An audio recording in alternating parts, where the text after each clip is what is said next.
নমস্কার, স্বাদে আহ্লাদের রান্নাঘরে আপনাদের সকলকে আরও একবার স্বাগত জানাই। আজকে আরও একটি অতি পরিচিত রান্না আপনাদের কাছে তুলে ধরব। আজকে এই রান্নাটিতে দুটি কৌশল আমি আপনাদেরকে দেখাবো, যাতে এই রান্নাটি আরও সুস্বাদু হতে পারে। আজকের এই রেসিপিটি নিশ্চয়ই এতক্ষণে বুঝে গেছেন।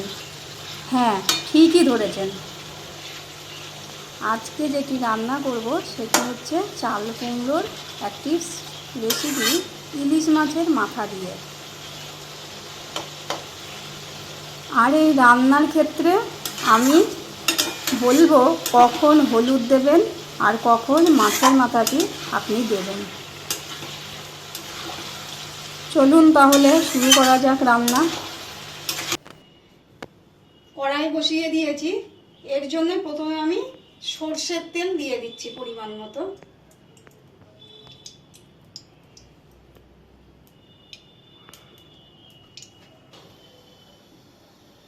মোটামুটি তেল গরম হয়ে গেছে, এইবার আমি ইলিশ মাছের মাথাগুলো তেলে দিয়ে দিলাম।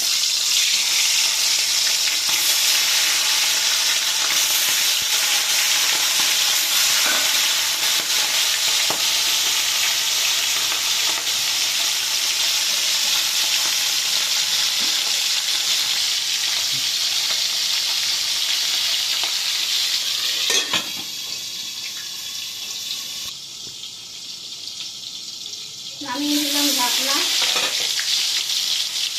এবার যে পিসটা হয়েছে এবার একটু উঠিয়ে দিচ্ছি। আমার ফ্রিজে সামান্যই মাছের মাথা ছিল, ওই জন্য এইটুকু দিয়েই করছি।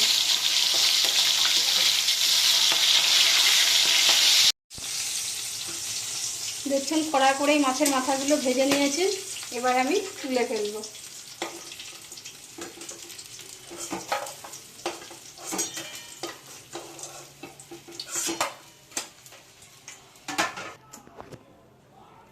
এবার ওই মাছ ভাজা ওই তেলটাতেই দিয়ে দিচ্ছি শুকনো লঙ্কা।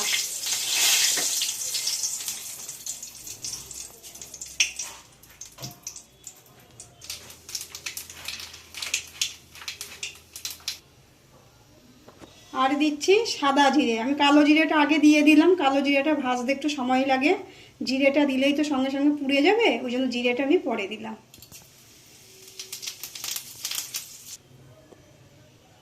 এবার দিয়ে দিচ্ছি মাছের মাথাগুলো, ওই তেলেই দিয়ে দিচ্ছি ফোড়নের ওপর।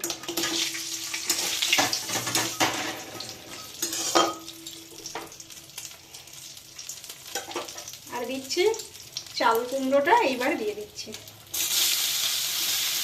আমি কোনো চাল কুমড়ো ভাপাইনি।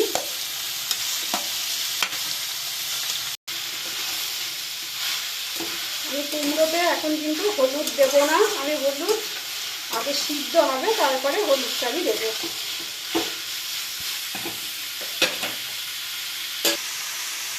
দিচ্ছি পরিমাণ মতো, শুধুমাত্র লবণ দিচ্ছি, আমি হলুদ দেবো না এখন।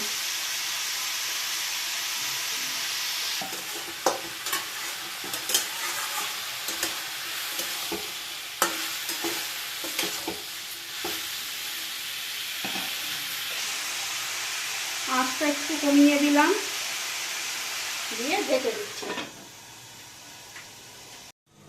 চলুন তাহলে ঢাকনাটা এবার খুলে দেখি কত দূর হলো। এই যে ফুটছে,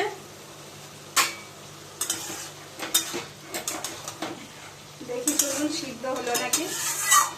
সিদ্ধ হবে তারপরে অল্প পরিমাণে হলুদ দেবো, আমি বেশি হলুদ দেবো না। সিদ্ধ হয়ে গেছে, এই যে দেখতেই পাচ্ছেন। আপনারা ভাবতেই পারেন যে মাছের মাথাটা আগেই কেন তেলে দিল। মাছের মাথাটা তেলে এই কারণেই দিলাম, মাথাটা দিয়ে যে জুসটা বেরোবে সেটা কুমড়োর সঙ্গে ভালোভাবে মিশবে, ওই জন্যই মাছের মাথাটা প্রথমেই দিয়েছি। ভাজার পরেও প্রথমে তেলে দিয়েছি। অনেক সময় অনেকে আছে মাঝে রান্না করতে করতে শেষের দিকে দেয় মাথাটা, আমি প্রথমেই দিয়েছি যাতে মাছের মাথাটা ভাজা তো, যাতে সিদ্ধ হয়ে জুসটা কুমড়োর সঙ্গে ভালোভাবে মিশতে পারে। দিচ্ছি হলুদ, একদম আমি অল্প পরিমাণে হলুদ দিলাম।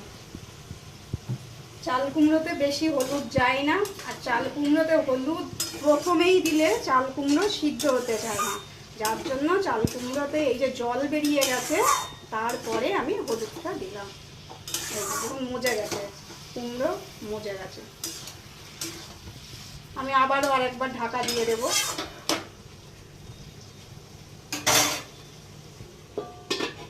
ফ্লেম তো কমানোই আছে, দেখতেই পাচ্ছেন।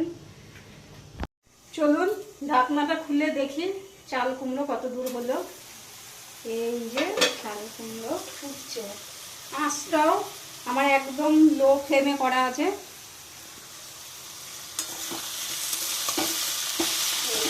তেল ছেড়ে দিয়েছে, চাল কুমড়ো হয়ে গেছে। আর দুটো জিনিস অ্যাড করবো, তাহলে আমার চাল কুমড়ো রেডি হয়ে যাবে। দিয়ে দিচ্ছি পরিমাণ মতো চিনি, চাল কুমড়ো বলে একটু চিনি দিয়ে দিলাম। আর দিচ্ছি কাঁচা লঙ্কা।